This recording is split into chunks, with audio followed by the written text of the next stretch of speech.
Toiture de lauze, murs de pierre, on les appelle les burons. Sur l'Aubrac, 300 petits trésors d'architecture perdus en pleine nature, dont près de la moitié tombés en désuétude.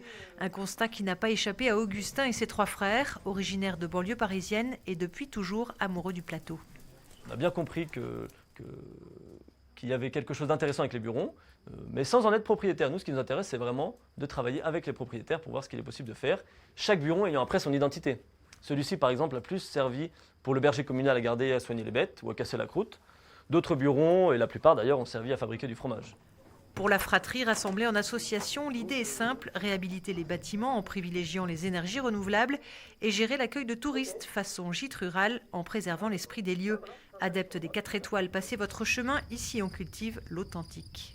Là, on est à l'étage du buron, appelé anciennement la trappe. C'est là où dormaient les employés du buron, les plus jeunes souvent, et là où on stockait le foin pour les veaux. Propriété de la commune de Condon, ce premier buron réaménagé fera pour l'association office de test. Pour la suite, reste à convaincre d'autres propriétaires ou collectivités. Côté touriste, aucune crainte, la demande semble bien là.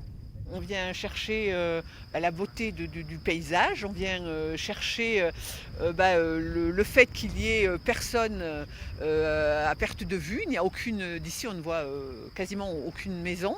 C'est un endroit superbe, surtout depuis que nous avons eu le Covid-19, où je pense plein de gens vont avoir envie, ici mais sur d'autres lieux aussi, de venir se ressourcer un petit peu.